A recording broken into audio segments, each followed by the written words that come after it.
Welcome back to Where Pilgrims Walk. On this week's episode, we are asking, are the problems at Plymouth down to Rooney or to recruitment? We're asking our Plymouth fans to review this transfer window and give it a grade.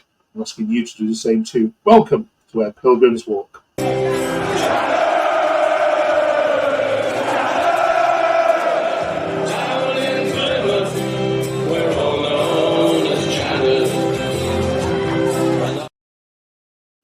Welcome back, Carl, to Where Pilgrims Walk. We're going to ask you about the Stoke game in a second. But first, we are asking you this week on Where Pilgrims Walk to grade the transfer window for Plymouth. We're going to look at all the expenditure and ask the question, do Plymouth fans are expected to spend a little more? We're also asking you for your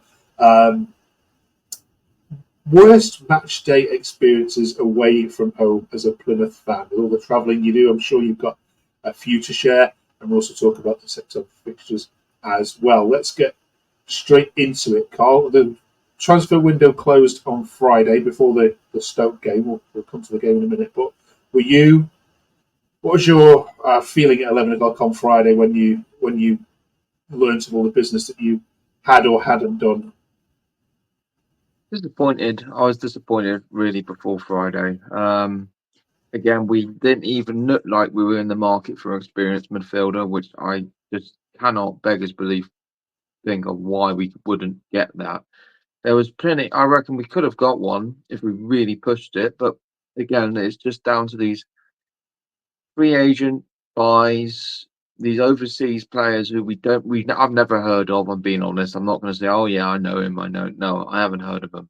I don't know what they're like. I don't know how they play, and they've never played in the English league, obviously, which is obviously more intense to leagues abroad. Which again, I would just go back to the recruitment side. We're just not competing because our budget is so low. Do you think most fans understand that, though? I mean, I know you do, because you've spoken about it on here, but there does seem to be a lot of frustration, I suppose, at the board, perhaps maybe over-promising or maybe not. For example, would you have sold Morgan Whittaker for £10 million if the offer came in? Absolutely, if Saturday's anything to go by. I'll get to that in a minute. But yeah, again, it just goes back to the board's decisions making. It is just the opportunity is there. I mean, it depends what you compare us against. But other teams will agree with me in this. We're small fish in a big pond. That's the best way I can put it. We're small fish in a big pond. You got the likes of Leeds, Sheffield United throwing money around for fun, and there's us just trying to get in free agent buys or whatever. It's just not gonna happen within the league. It just can't continue. Let's have a look then at the spending of all the teams in the league. So you want at the bottom. You have spent €2 million there. There's only Oxford and Portsmouth who have spent less than you, but Derby, who have just come up, have spent more. Watford spent more. Preston only just a little bit more. But having said that, if we look at the balances, because of the sale of Cooper, you are positively just about in the green by about €180,000. So the owners would say, well, look, we've turned a profit. We're balancing the books well. We're not going to bankrupt the club. We can't spend money if we haven't got it. Is that fair comment, or do you want more ambition? Well, it's a fair cause for argument now. I mean, what could have happened with Cooper but didn't, like I said in the previous show, is it went from 6 million one day, wanting 6 million, and then the next day, we sell it for 2 million plus add-ons. Add-ons is not certain, as we know. It might not happen. It might happen. It's 50-50. But at the end of the day, it's difficult to describe because we know the money's somewhere because we got We got this payment for staying in the league last season. Where's that gone? That's my view. Because if we go down, we'll be in the worst position with our squad. 100%. Shall we have a quick look at your squad and see what has been signed and what fans are happy with? So in terms of the fees, Carl, if we're looking at the players coming in, we've got €1 million on €1 million on Al Hajj. Grimshaw, you've highlighted. That was an absolute necessity, wasn't it, to get another goalkeeper? And then the centre back there, but that's it really. Everyone else, as you mentioned, has been a free transfer, including Obafemi. A loan transfers. Obafemi on the last day, just the last minute. Looking at that list, who's impressed so far, and who looks awful? Well, I can't obviously judge the most recent one on the deadline day. I can't because he hasn't played. So he's got a free pass until I've seen 4 or 5 games when he's settled, and then I'll make a judgment. But out of all of them, the centre back Suz, is it Suz? SZCUS? Yeah. He's been my favourite so far. He's definitely an upgrade from Dan Scar, who joined Wrexham not long ago. But this new centre back we've got, he's definitely an upgrade. That is 100%. He looked powerful in the air. He looked wanting the ball. He wanted to he wouldn't shy out of a challenge, and that's what I like. That's been definitely my highlight for the summer so far. Okay. What about the ones that have left then? Quite a few here. Michael Cooper, as we've mentioned, was the one where you've recouped your money, but you've also left. Said goodbye to Michael Miller, who's at Huddersfield. Callum Burton's gone to Wrexham on free. Oscar Olsen. None of these picked up any fees. I mean, they were coming to the end of their contract anyway, and you have loaned out quite a few as well. Are there any names on there that you think the club should have done more to keep or to give better offers to? Are you happy to see the back of all of them? Cooper, he wanted to go, so I'm not going to say we should have made him an offer because his heart was elsewhere. Mikel Miller, he's okay, but he was nothing stand out. He constantly, first 2 seasons was injured, so really that cost more money for us, him being off the pitch. So really, I'm not really worried about that. But anyone else? I could go through all of them, but at the end of the day, yeah. Is there any names on there that you would have kept? I would have kept. I probably would have kept Scar. He kept us up last season. I would have probably kept him if I really wanted. I would, if it was me personally, I would have made sure he stayed. But he wanted to be closer to his family, so that's understandable.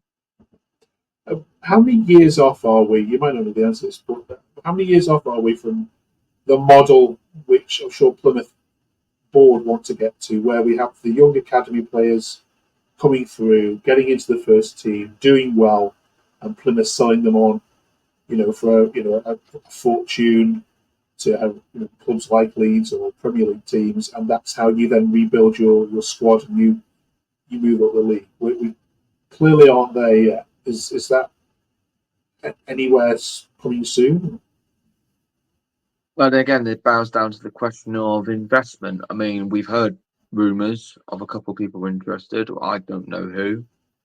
But again, if we don't get that investment, we're talking 6 years if we stay up every season, obviously. 6 years until we start turning a corner and being a stable championship club, competing on mid-table, maybe at the playoffs. 6 years, easily. Quite easily. I can't see before that, in all honesty. Final question on this, and I want to put your answers in the comments below for us. Please now grade Plymouth's transfer window then out of 10. Ooh. Right now, I'm going to go 6. Let's be really positive as well. Yeah, okay.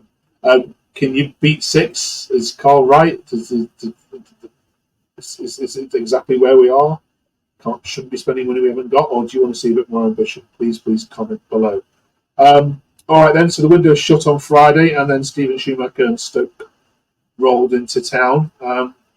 By my account of the game, having watched the bits that I have, he looked all right in the first half, and was it a game that could have gone either way at half time?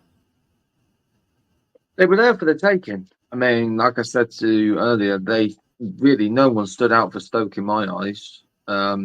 Actually, they were worse than they were last season, in all honesty, before Schumacher left.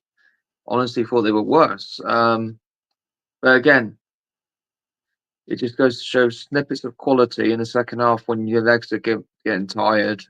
A little bit of championship experience and quality in the final third. They knew how to finish, obviously. And that was that, really. I mean, that's what I can put it down to. I mean, the first half, I was impressed. I thought, okay, this is a step up in the right direction.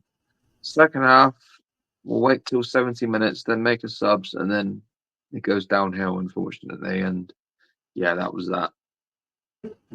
Beaten by a good goal, though. Let's be fair as well. Yeah, all right, let's have a look. Let's have a look at what social media had to say about the Stoke game.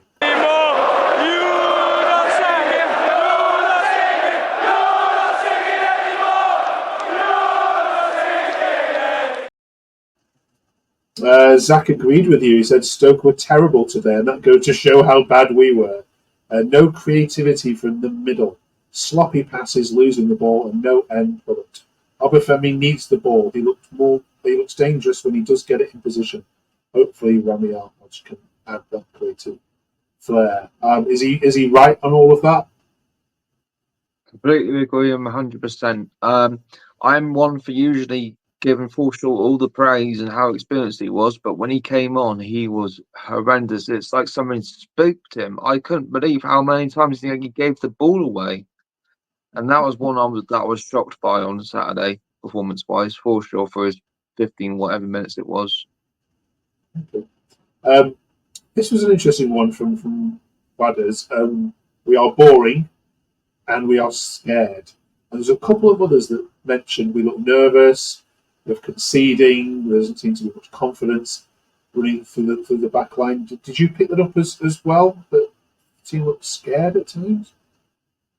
I picked up we can be boring because we just seem to rather just, instead of Rooney's approach of go forward, go for it, it's like, oh, we'll go backwards again, and then we'll go backwards again, and then we'll go to the side, we'll go back to the goalie, and then we'll waste a corner. And then, yeah, it's little things like that. I can agree with him on that. Scared. Not everyone can tell if they're scared. I see what he could mean. I mean, confidence-wise, you probably would look scared if you're just low of confidence. Honestly, you were scared again, the challenge wrong, whatever. But yeah, I can agree in a way. Okay. HBC said very frustrating. They were there for the taking, which I think is exactly what you said. I thought Mumba was slightly at fault for the start of the goal. I think that's some commentary that said as well. TJ and Bundy were pathetic, and Edwards and Hazard were a man of the match. Just on that, Bundu being pathetic, he hasn't lit up this season as much as I expected. What have you thought of his performances as sporadic as they've been? Well, I feel sorry for him in a way. He's been put in a position where he's not used, in my opinion, he's not used to. He's still trying to get used to the system. They all are. There is a grace period of however long, like 8 games, whether you got to get the team used to your system. I feel sorry for him because he is trying. I don't doubt that he is trying, but does he fit into the system? I don't think he does.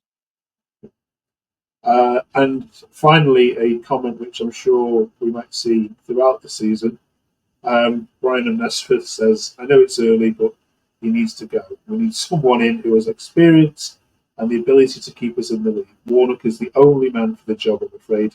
Someone needs to have a word. Oh dear, I can't be talking about sacking managers in week 4, not on this channel. But how do you respond to the bubblings of that sort of thing coming up? Well, I'll tell him this if he's watching. It ain't gonna happen. There's too much money involved. I mean, Rooney's obviously bringing publicity and that to the club, and the board aren't gonna let that go easily. If they can get publicity out of this and make more than it's worth, then they'll keep him as long as they can. And then, unfortunately, it could end up to the point where Nance and Neil again take charge again, which I don't want because it's just like going backwards. You should keep going backwards to like a last ditch attempt, and it's just not. It's not fair now. Man. Nance is Mr. Argyle. He loves it through and through. I love the bloke, but it's not fair on him. It's just not fair. But again, I keep saying it's the board. The board need to start making some right decisions soon. Be interested in your comments on that. Warnock in already? Or not. Finally, then, waiting for this, what's your worst experience as an away fan, as a Plymouth fan travelling the country? Please tell us in the comments below. Carl, any bad ones stick in your mind? Yeah, I got one straight away. Well, I actually got two. First one was Charlton away. Yeah, that was an experience I don't ever want to go again. That was I just didn't feel comfortable. The police they were very rude on the train line, and the fans are very, what's the word? Oh yeah, opinionated in an aggressive manner. Okay. And Wembley was my second. Obviously, it was my first visit to Wembley and probably my last. But that was a horror show, as you probably remember. Yes, absolutely. Yeah. We won't go into that one. All right, then. Can you beat that? Charlton away or Wembley? Come on, there must be some stinking times when you've travelled up to Sunderland in January with snow and cold and wet. Let's hear about it. All right. Thank you, Carl. Enjoy the 2 weeks off from talking about Plymouth. I'm sure you definitely earned that. And if you're a Plymouth fan that would like to come on and talk to us about games, please drop us an email and from the email address in the description below. Thank you very much. Enjoy the 2-week break, and we'll see you for the next one, which is Sunderland at home. Thanks, Carl. Thanks, guys. Cheers.